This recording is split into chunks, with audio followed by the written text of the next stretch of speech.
صباح الخير عليكم، كل سنة وانتم طيبين.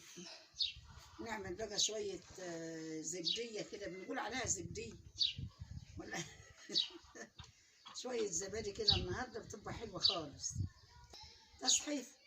تصحيفة زي زبدية واحد. دخلتنا البصل اهي اللهم صل على النبي.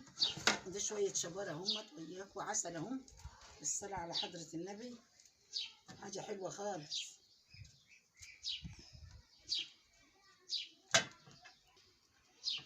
اللهم صل على النبي اهو اهو يا جماعة، حاجة حلوة خالص.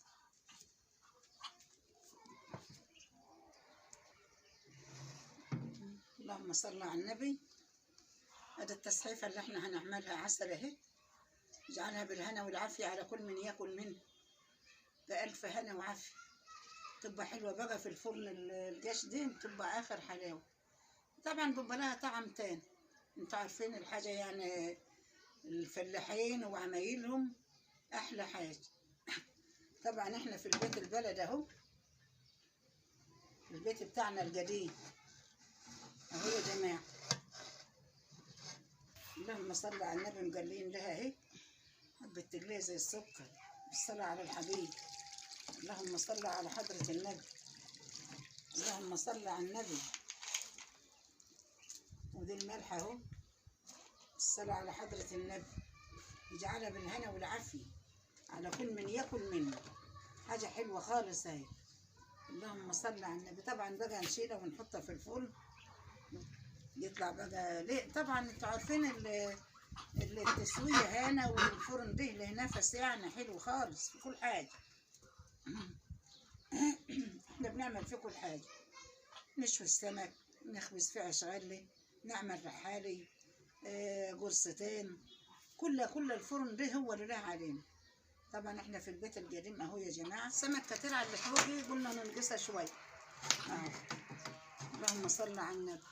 يجعلها بالهنا والعافية على كل من ياكل مني، بألف هنا، بالصلاة على حبيب النبي. ده مطلوب مني النهارده اعملها، يجعلها بالهنا والعافية على كل من شافه وكل من ياكل منه.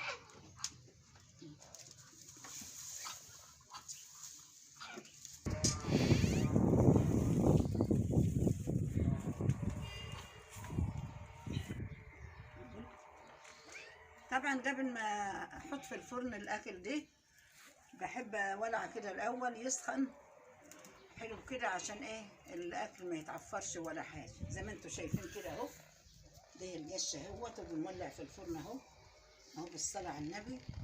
بيبقى حاجه تانية، بالصلاه على النبي، بألف هنا على كل من ياكل مني.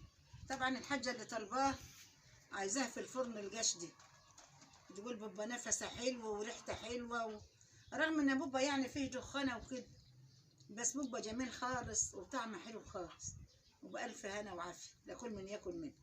بالصلاة على حضرة النبي، ختمناها بالصلاة على النبي، ربنا يحسن ما بين ايدينا اهو، بالصلاة على النبي.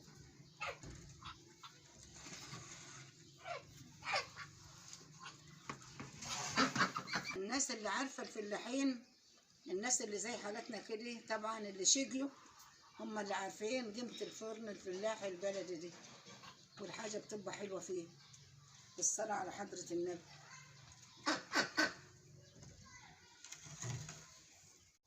عملنا السمك المصحف الجميل اللي انتوا شايفينه دي يا جماعة بطريقة سهلة وبسيطة في الفرن البلد الفلاحي الجاش.